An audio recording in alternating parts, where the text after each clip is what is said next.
The Australian Maltese Chamber of Commerce welcomes new members. For more details, visit their website amcc.org.au.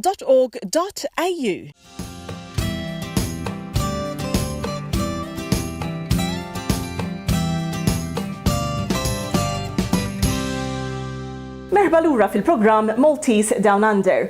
U jiena ser inkompli nitkellem mal-artista Awstraljan tan-isel Malti Paul Capsis dwar produzzjonijiet teatrali tiegħu. You are, as I said, renowned for your one-man shows. My gosh, you know, I've been to a few of your shows. I've been to see Angela's Kitchen and Little Bird.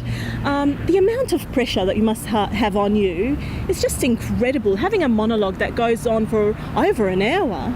Yes. How do you do it? Why do you love it so much? Why I love it is a good question, because it's really hard work. Yeah. It's very confronting, it's difficult, but what it does is that it stretches me. Every time I've done, particularly a one-person show, it always stretches me more as a performer, because you have to be, obviously you have to learn your text. Then there's the audience you deal with in the moment. You have to be really in the moment, because anything can happen. You know, when I did Angela's Kitchen in Brisbane, my last night, he collapsed. He was drunk in the middle of the most poignant moment of the show. And it stopped the show. People screamed. And then he had to get up, and he's holding his head. He smashed his head. And he's sitting there, and I had to stop the show and ask for him to be removed. I said, you have to take this guy to the hospital. So you are confronted with certain aspects that are out of your control as a one person. So there's the script, there's the audience, there's how you're feeling. Like lately, I've been a bit unwell. I've had a flu, and I'm doing a one-man show playing Quentin Crisp. So this is challenging in the sense that I'm playing someone completely different from me, in the sense that he was English. He was born in 1908 and he was middle class, and he speaks in a particular way that I do not speak. You know, he's very posh English. And so it's a challenge, and I guess I love the challenge. When you work on your own, it's very lonely. There's only you and your stage manager. Yeah. Of course, when you're on stage, you have your audience. That's right. And your audience either are engaged. Last night I had a lovely audience in Melbourne at the 45 downstairs, or they're quiet and they're just listening and they're not engaged. You know, there were nights in Angela's Kitchen when I could sense the audience, that there were no Maltese in the audience. You always so they couldn't knew. relate, maybe. Yes, you always knew when there was a Maltese audience, it was heaven for me, because they used to laugh and, you know, they would respond. And also there was non-Maltese who responded very positively as well. So Paul, we're currently doing this interview in Melbourne, and you're actually doing the show right now, Resident Alien. Yes. But by the time that this interview goes to where, you would have just finished the show in Melbourne, but then you're taking it where? Sydney, July. It's only on for 2 weeks at the Seymour Centre. Seymour?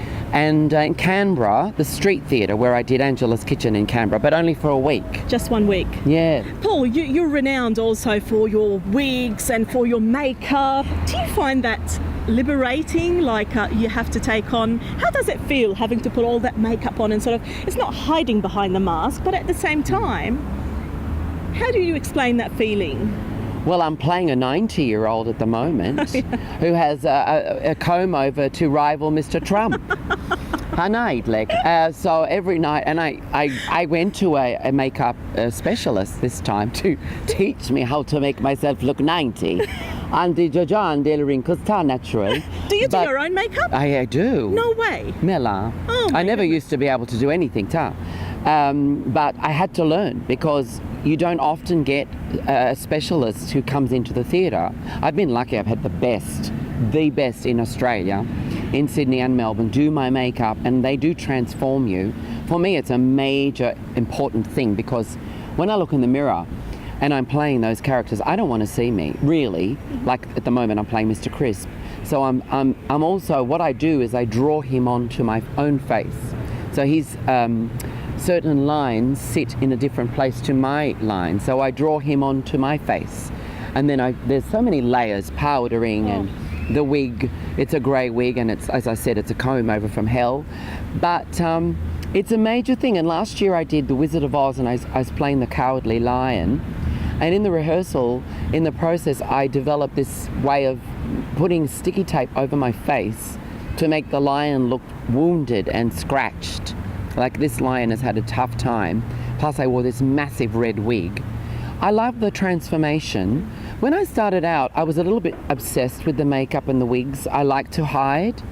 It's a similar thing that recently I've seen interviews with the late David Bowie, and he described at the beginning of his career, he loved to be androgynous. He loved the makeup, he loved the wigs and the colouring of his hair and constantly changing his image.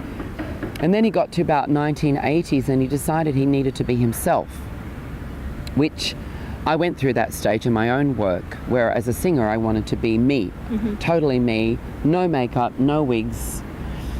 And that is liberating. And in a way, Angela's Kitchen, I was stripped of that. Like, my director didn't want me in makeup, stage makeup.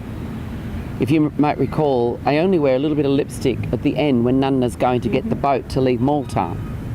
That's the only time I wore a little bit of lipstick. And I had no makeup in that show, and I had short hair. And do you know how many people thought I was a woman? Well, you played the part very well, yeah. At the end, they'd go, "Are you a man or a woman?" I loved that.